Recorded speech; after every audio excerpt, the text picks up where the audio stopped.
യശസ്വരീനായ മലയാളത്തിൻ്റെ മഹാകലാകാരൻ ശ്രീനിവാസൻ അദ്ദേഹത്തിന് ആദരാഞ്ജലികൾ അർപ്പിക്കുന്നു. നമസ്കാരം. എല്ലാവർക്കും സ്വാഗതം. നമ്മൾ പുതിയ ഒരു വീഡിയോ ആരംഭിക്കുകയാണ്. കഴിഞ്ഞ വീഡിയോയുടെ തുടർച്ചയായിട്ടാണ് ഈ വീഡിയോ ആരംഭിക്കുന്നത്.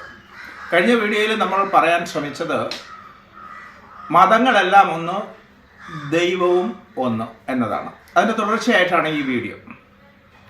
മതങ്ങൾ ഒന്ന് എന്ന വസ്തുത മനസ്സിലാക്കാനായിട്ടാണ് നമ്മളിവിടെ ശ്രമിക്കുന്നത്. എന്നാൽ ഇന്ന് മതങ്ങൾ വിവിധങ്ങളാണ്, ദൈവങ്ങളും വിവിധങ്ങളാണ്. ഇന്നത്തെ വീഡിയോയിൽ വിവിധങ്ങളായ മതങ്ങളിലെ ഒരേ ഒരു ദൈവം അതെങ്ങനെ സത്യമായിരിക്കുന്നു എന്നത് മനസ്സിലാക്കാനുള്ള ശ്രമമാണ്. നമുക്ക് ഒറ്റ വാക്കിൽ തന്നെ എല്ലാ മതത്തിലെയും ദൈവം ഒന്നാണ് എന്ന് മനസ്സിലാക്കാൻ സാധിക്കും.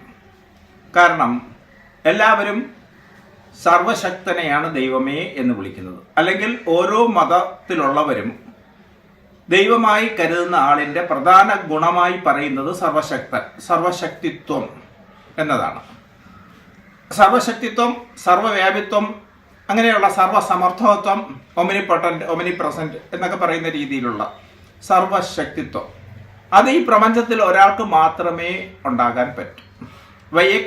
വ്യക്തിഗതമായി ദൈവത്തെ ചിന്തിച്ചാൽ, ദൈവം ഒരു വ്യക്തിയാണ് എന്ന് ചിന്തിച്ചാൽ, അപ്പോൾ ദൈവത്തിൻ്റെ എക്സിസ്റ്റൻസിനെ കുറിച്ച്, നിലനിൽപ്പിനെ കുറിച്ച്, അതുണ്ടോ, അങ്ങനെ ഒരു സംഗതി ഉണ്ടോ എന്നുള്ളതിനെ കുറിച്ചൊക്കെ യുക്തിവാദികളൊക്കെ ഒരുപാട് വാദിക്കുന്നുണ്ട്. ഒരുപാട് സയൻറ്റിസ്റ്റുകളും അതിനെക്കുറിച്ചൊക്കെ എതിർത്ത് സംസാരിക്കുന്നുണ്ട്. ആ വിഷയത്തിലേക്ക് നമുക്ക് പിന്നെ വരാം.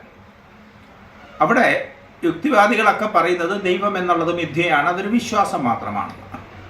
തീർച്ചയായിട്ടും ദൈവം വിശ്വാസമായിരിക്കുന്നത് തന്നെയാണ് നല്ലത്. കാരണം സത്യമായ ഒന്നിനെ സത്യമായി കാണാൻ പലപ്പോഴും നമുക്ക് കഴിഞ്ഞിട്ടില്ല. ശാസ്ത്രത്തിന് ഒരുപാട് തെറ്റുപറ്റിയിട്ടുണ്ട്. എന്നിരുന്നാലും നമ്മൾ അന്ധവിശ്വാസത്തിന് അടിമപ്പെടാൻ പാടില്ല. സത്യവിശ്വാസത്തിൽ നമ്മൾ എത്തിച്ചേരണം. അതിനാണ് ദൈവത്തെയും മതത്തെയും ഒക്കെ അറിയാനായിട്ട് നമ്മൾ ബന്ധപ്പെടുന്നത്. ഇവിടെ സയൻസിലെ ഓരോ തത്വങ്ങൾക്കും എക്സ്പെരിമെൻ്റൽ വെരിഫിക്കേഷൻസ് ഉണ്ട്. പരീക്ഷണാർത്ഥമുള്ള പരിശോധനകൾ, തെളിയിക്കപ്പെടലുണ്ട്. ഇപ്പം ന്യൂട്ടൻ്റെ ഒന്നാം നിയമം, ഒരു വസ്തു അതിൻ്റെ സ്ഥിതിയിൽ തന്നെ തുടർന്നാൽ അത് ഒരു ബാഹ്യ ശക്തിക്ക്, ബലത്തിന് വിധേയമാകാത്തിടത്തോളം അതങ്ങനെ തന്നെ തുടരും എന്ന് പറയുന്നു. ഇതെങ്ങനെ നമുക്ക് പരീക്ഷണാർത്ഥം തെളിയിക്കാൻ പറ്റും? ഒരു കല്ലെടുത്ത് ഒരു മുറിക്കകത്ത് വെച്ച് പൂട്ടുക. ഒരു മാസം കഴിഞ്ഞ് ആ മുറി തുറന്നു നോക്കിയാലും കല്ല് അവിടെ തന്നെ ഇരിക്കും. വേറെ ആരെങ്കിലും അതിനകത്ത് കയറി ആ കല്ലിനെ മാറ്റാത്തിടത്തോളം. അപ്പം ഇതൊരു തമാശ കാലത്ത് ഞാൻ പറഞ്ഞു എന്നേ ഉള്ളൂ. നിങ്ങൾക്ക് എല്ലാവർക്കും അറിയാവുന്ന തത്വങ്ങളാണ് ഇതൊക്കെ. അതേപോലെ ദൈവമുണ്ടോ എന്ന് നമ്മൾ ചോദിച്ചാൽ ഉണ്ടെന്ന് എക്സ്പെരിമെൻ്റലായിട്ട് നമുക്ക് തെളിയിക്കാൻ പറ്റില്ല, പരീക്ഷണാർത്ഥം തെളിയിക്കാൻ പറ്റില്ല. അത് അനുഭവ സാക്ഷ്യങ്ങളുടെ സ്ഥിതിവിവര കണക്ക് വെച്ച് വിശ്വസിക്കാനേ നമുക്ക് പറ്റും.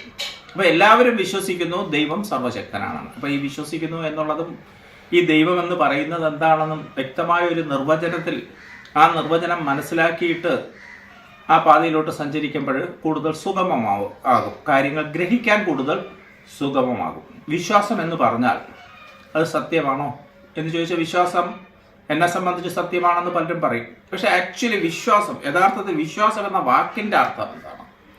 അത് തെളിയിക്കപ്പെടാത്ത ഒരു കാര്യം. തെളിയിക്കപ്പെടുന്നതെല്ലാം പിന്നെ സത്യമാണ്. പരീക്ഷണാർത്ഥമോ പരിശോധനാർത്ഥമോ ശാസ്ത്രീയ പരിശോധനകളിലൂടെ ഒക്കെ തെളിയിക്കപ്പെടുമ്പോഴാണ് അത് സത്യമാകുന്നത്. അപ്പം സത്യമല്ലാത്തതോ സത്യമാകാൻ സാധ്യതയുള്ളതോ, സത്യമല്ലാത്തതെന്ന് പറയുന്നില്ല, സത്യമാകാൻ സാധ്യതയുള്ളത്, എന്നാൽ പരീക്ഷണാർത്ഥം സത്യമെന്ന് തെളിയിച്ചിട്ടില്ല. അങ്ങനെ ഒരു എവിഡൻസും ഇല്ലാതെ, ഒരു തെളിവുകളുമില്ലാതെ ഒരു കാര്യത്തെ നമ്മൾ സത്യമെന്നങ്ങ് വിചാരിക്കുമ്പോൾ, അങ്ങനെ വിചാരിക്കുന്ന ചിന്തകൾ, നാം സത്യമെന്ന് വിചാരിക്കുന്ന ചിന്തകളാണ് വിശ്വാസം. വിശ്വാസത്തിന് എക്സ്പെരിമെൻ്റൽ വെരിഫിക്കേഷൻസ് ഇല്ല, സയൻറ്റിഫിക് പ്രൂഫ്സ് ഇല്ല. അത് വിശ്വാസം മാത്രമാണ്. ആ വിശ്വാസം ശരിയായി പ്രവർത്തിക്കുന്നുണ്ടോ എന്നുള്ളത് അനുഭവത്തിൻ്റെ അടിസ്ഥാനത്തിൽ മാത്രം അനുഭവത്തിൻ്റെ അല്ല, സ്ഥിതിവിവര കണക്കിൻ്റെ അടിസ്ഥാനത്തിൽ വിലയിരുത്തേണ്ടതാണ്. എത്ര പേർക്ക് ആ വിശ്വാസം സത്യമായി ഭവിച്ചിട്ടുണ്ട്? അതിലോട്ട് നമ്മൾ പറയുമ്പോൾ ലോകപ്രസിദ്ധ ശാസ്ത്രജ്ഞൻ എഡിസന്റെ കഥയാണ് ഓർമ്മ വരുന്നത്. എഡിസൺ ആണെന്നാണ് എനിക്ക് തോന്നുന്നത്. അദ്ദേഹത്തിൻ്റെ പരീക്ഷണശാലയിൽ അദ്ദേഹം ഒരു സ്വസ്തിക ചക്രം ഉണ്ടല്ലോ, അത് സ്വസ്തിക ചക്രം എന്നല്ല, ഒരു ബിംബമാണ്, ദൈവികമായ ഒരു ബിംബമാണ്. നമ്മുടെ ഹിന്ദു പുരാണങ്ങളിൽ അനന്തൻ എന്ന ആദിശേഷന്റെ ശിരസിൽ അലങ്കാരമായിരിക്കുന്നതാണ് സ്വസ്തികം. ആദിശേഷൻ ശിരസിൽ ഭൂമിയെ വഹിക്കുകയും ചെയ്യുന്നുണ്ട്. അപ്പോൾ നമ്മൾ സ്വസ്തികം ഇട്ടാൽ അതൊരു പീഠമാണ്, ഭൂമിയുടെ പീഠമാണ്. പല ദേവതന്മാർ, അനന്തൻ മഹാവിഷ്ണുവിന്റെ വാഹനം കൂടിയാണ്, ഗരുഡനും വാഹനമാണ്. അപ്പോൾ സ്വസ്തികം എന്ന് വെച്ചാൽ പവിത്രമായ ദൈവികമായ ഒരു ചിഹ്നമാണ്. ഹിറ്റ്ലറുടെ ചിഹ്നം സ്വസ്തികമായിരുന്നു. അപ്പോൾ സ്വസ്തികം സിംബോളിക്കലി പ്രതിനിധാനം ചെയ്യുന്ന തത്വങ്ങൾ ഒരുപാടുണ്ട്, പുരാണപരമായിട്ടും തത്വശാസ്ത്രപരമായിട്ടും. എഡിസൺ ഈ സ്വസ്തികത്തെ വരച്ച് തൻ്റെ ലബോറട്ടറിയുടെ മുമ്പിൽ തൂക്കിയിരുന്നു. അപ്പോൾ മറ്റ് ശാസ്ത്രജ്ഞന്മാരെല്ലാം ഇദ്ദേഹത്തെ പരിഹസിച്ചു. നിങ്ങൾ ഇത്രയും വലിയ ശാസ്ത്രജ്ഞനായിട്ടും ഇങ്ങനെ ഒരു അന്ധവിശ്വാസത്തെ പിന്തുടരുന്നത് എന്താണ്? എഡിസൺ പറഞ്ഞു, ഇത് അന്ധവിശ്വാസമായിരിക്കാം, അടിസ്ഥാനപരമായി ഒരു വസ്തുതയും ഇതിലുണ്ടായിരിക്കില്ല, പക്ഷേ ഇത് പ്രവർത്തിക്കുന്നതായിട്ടാണ് എനിക്ക് അനുഭവപ്പെടുന്നതെന്ന്.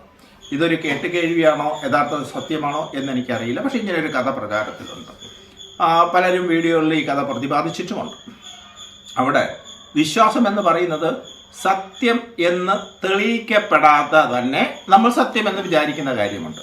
ദൈവം എന്ന ഒന്ന് ഉണ്ട് എന്ന് തെളിയിക്കപ്പെടാതെ തന്നെ വിശ്വാസികൾ, അല്ലെങ്കിൽ വിശ്വസിക്കുന്നവരാണല്ലോ വിശ്വാസികൾ, ഒരു വലിയ വിഭാഗം ജനം വിശ്വസിക്കുന്നു, സത്യമാണെന്ന് അവർ ചിന്തിക്കുന്നു. അപ്പം സത്യമെന്ന് കരുതുന്ന നമ്മുടെ ചിന്തകളെയാണ് നമ്മൾ വിശ്വാസം എന്ന് പറയുന്നത്. അപ്പോൾ വിശ്വാസത്തിൻ്റെ അടിസ്ഥാനത്തിലും അതിനെ തുടർന്നുണ്ടാകുന്ന അനുഭവങ്ങളുടെ സ്ഥിതിവിവര കണക്കിലും കൂടിയേ നമുക്ക് ദൈവത്തിൻ്റെ സാന്നിധ്യത്തെ ഒരു പരിധിവരെയെങ്കിലും തെളിയിക്കാൻ പറ്റും. അല്ല ശാസ്ത്രീയമായി പരീക്ഷണം നടത്തി വെള്ളമെടുത്ത് ഓക്സിജനും ഹൈഡ്രജനും കൂടെ ഒരു നിശ്ചിത അനുപാതത്തിൽ ചേർത്ത് ആ വെള്ളം ഉണ്ടായി. അപ്പോൾ വെള്ളത്തിനകത്ത് ഓക്സിജനും ഹൈഡ്രജനും ഉണ്ട് എന്ന് തെളിയിക്കുന്ന പോലെ ദൈവം ഉണ്ടെന്ന് തെളിയിക്കാൻ ആർക്കും പറ്റില്ല.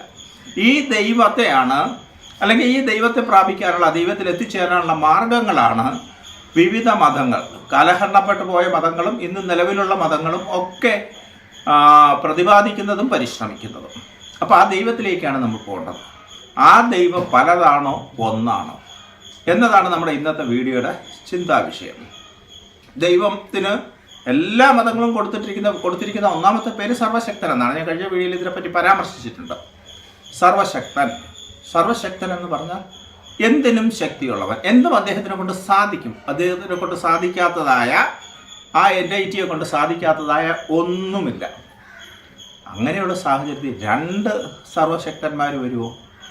ഒരിക്കലും വരാൻ കഴിയില്ല. ഒരു സർവശക്തൻ പറയണം വേറൊരു സർവശക്തനോ വേറൊരു ദൈവമോ നിനക്കുണ്ടാകാൻ പാടില്ല എന്ന്. വേറൊരു ദൈവം എന്ന് പറയുമ്പോൾ വേറൊരു സർവശക്തൻ അങ്ങനെ ഉണ്ടാവില്ല. ഒരു സർവശക്തനെ ഉണ്ടാവും. കാരണം ഒരു സർവശക്തന് എല്ലാം സാധിക്കും. അപ്പോൾ ദൈവം എന്ന് പറയുന്ന എല്ലാത്തിനെയും ഉന്മൂലനം ചെയ്യാനുള്ള ശക്തിവിശേഷം ആ സർവശക്തന് ഉണ്ടാവും. അത് ഹിന്ദു മതത്തിലെ സർവശക്തനായ ദൈവമായാലും, ഇസ്ലാം മതത്തിലെ സർവശക്തനായ ദൈവമായാലും, ക്രിസ്ത്യൻ മതത്തിലെ സർവശക്തനായ ദൈവമായാലും രണ്ടാകാൻ തരമില്ല. രണ്ടാവുകയും അവർ തമ്മിൽ മത്സരിക്കുകയും ചെയ്താൽ ഒരാളിന് മറ്റൊരാളിനെ തോൽപ്പിക്കാൻ കഴിയുമല്ലോ. എങ്കിൽ തോൽപ്പിക്കപ്പെടുന്നയാൾ സർവശക്തനല്ലാതാവില്ലേ? ഒരു സർവശക്തൻ മാത്രമല്ലേ ആദ്യം ദൈവമായി നിലനിൽക്കൂ. അതുകൊണ്ട് സർവശക്ത എന്ന് വിളിച്ച് പ്രാർത്ഥിച്ചാൽ ഏത് മതത്തിൽപ്പെട്ടയാളായാലും, ഏത് മതരഹിതമായ വിശ്വാസത്തിൽ ഉറച്ചു നിൽക്കുന്ന ആളാണെങ്കിലും, ദൈവത്തെ മാത്രം ആശ്രയിക്കുന്നവരാണെങ്കിലും, ഞാൻ മതങ്ങളെയും ഈ ചിത്രങ്ങളിലൊക്കെ കാണുന്ന ദൈവങ്ങളെയും ഒന്നും വിശ്വസിക്കുന്നില്ല, ഒരു ശക്തിയുണ്ട് എന്ന് മാത്രം വിശ്വസിക്കുന്ന ആളാണെങ്കിലും അത് ദൈവമുണ്ട്, അത് ഒരു ദൈവത്തിൽ തന്നെ എത്തിച്ചേരൂ. അത് സർവശക്തനായ ദൈവത്തിൽ തന്നെ എത്തിച്ചേരും. അപ്പോൾ സർവശക്തന് പല പേരുകൾ കൊണ്ട് പല മതവേർതിരിവുകൾ സൃഷ്ടിക്കുന്നത് തീർത്തും ബുദ്ധിശൂന്യമാണ്. എല്ലാ മതങ്ങളും ഒരു ദൈവത്തെ മാത്രമാണ് ആരാധിക്കുന്നത്. ആ ദൈവം സർവശക്തനാണ്. ആ സർവശക്തന്റെ രൂപപരിണാമങ്ങൾ മനുഷ്യവിശ്വാസത്തിൽ എന്നുള്ളതാണ് നമ്മൾ ഇനി പരിഗണിക്കേണ്ടത്. അത് നമുക്ക് അടുത്ത വീഡിയോയിൽ പറയാം. നന്ദി, നമസ്തേ.